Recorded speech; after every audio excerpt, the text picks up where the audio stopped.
Hey guys, my name is Malcolm here at SE Scoops. I'm here with the captain of the wrestling team at Winchester High School, Kofi Kingston. He took it there. Yes, sir. I was like, the captain of what is he talking about? And you went to Winchester? Yes. Man, come on, bro. Yeah. Yes. That's right. How you doing, man? I'm doing good. Life is good. There's so much going on in wrestling right now. I know you got a big match against Gunther coming up soon for Intercontinental Championship. What does it mean to you to become Intercontinental Champion once again? It would mean the world because it's been a long time. You know, myself, Woods, and E always talk about winning singles championships, and none of us have done that. Well, with the exception of the WWE Championship, obviously. But you know, we want to bring some more championships to the reign. You know, to the lore of the New Day. You know, so I don't want to look past the Rumble, though. You know what I'm saying? Like, for me to look past that, and it would be foolish. So.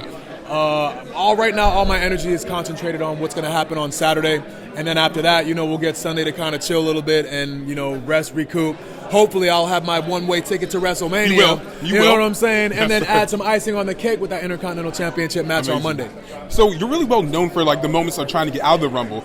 Why do you feel like that's like a knock to your career or like an addition to it? Because people are now saying like, oh, he's great at getting eliminated, but what about trying to win the thing? Yeah, I mean, that's the thing to me is like the main goal for us as entertainers is to make memorable moments for people. Yeah. And I don't want to toot my own horn, but I think I've made a lot of memorable moments for people with these Royal Rumbles.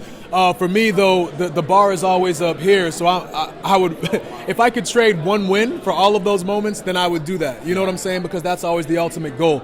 You have 30 and sometimes 40 people in the Royal Rumbles who are all vying for the same goal and opportunity to be in the main event at WrestleMania.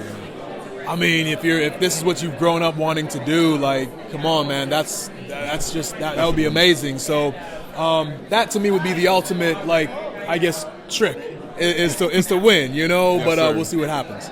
There's a lot of African stars now in WWE. Yourself, Obafemi, Omos. Do you want to see more African stars come to WWE? Of course, 100%, man. I know we were supposed to have a tryout there. I don't know what happened. I think it's obviously like still in the works. Yeah. But yeah, there's a lot of African talent out there, man. Just even in terms of charisma, like, you know, performance, entertainment.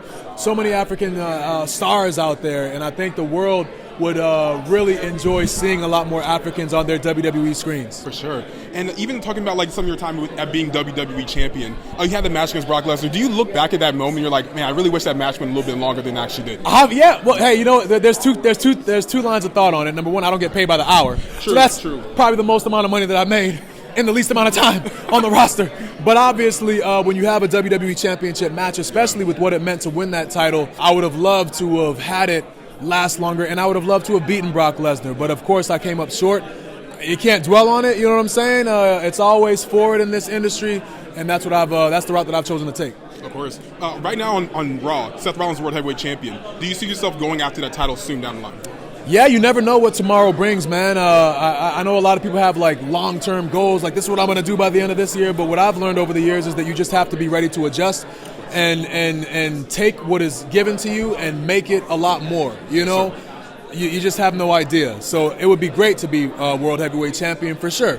But for me to say, okay, this is what I'm going to do, and like I don't know what tomorrow's going to bring. I don't know what the next day is going to bring. I just take it one day at a time and, you know, move forward. I had a very special question from a friend who wants to know what happened to the New Day pod. Are we going to see that? I know. Hey, I wish I could get into the details. Hopefully we will see it again. It is something we've talked about. Even sometimes we'll have like Zoom meetings about like, you know, just what we're going to be doing in the future or whatever, and then everyone will get off the Zoom meetings, and then me, Woods, and E will stay on, and we're just talking because we, you know, don't get that chance to catch up, and we really miss that about the New Day pod, and especially how many smiles it put on people's faces. So hopefully soon, but yeah, as of right now, we're all still waiting. Of course. Final question for you, Kofi. I was at WrestleMania 35. I saw you won the championship. It was an emotional moment for me. I cried, not gonna lie. Not gonna lie. For all the other black kids that are watching this and seeing like you actually win that championship and have that moment, what does it mean to you to like know that you've inspired so many other people? Yeah, so when I was young, my goal in WWE was real selfish. It was to win all the championships. I want everyone to know me. But then the older I got and the more time I spent in the industry, I realized like how much of a voice we have and how much influence that we have on the people that watch our product, particularly with African-American kids who would watch and they wouldn't see people that looked like them in these higher championship roles. So for me to be the first African-born, it means the world to be able to inspire people to go out and believe that anything is possible. it's one thing to say, in theory that it is, but it's another thing entirely to see it happen and say it is possible because I've seen it. So I take a lot of pride in being the first African-born champion and being able to inspire so many people who look like me to go out there and be the best versions of themselves. You've inspired so many, Kofi. I appreciate your time. Thank you, man. We're at the Royal Rumble SE Scoops. My name's Malcolm. This is Kofi Kingston. Yeah.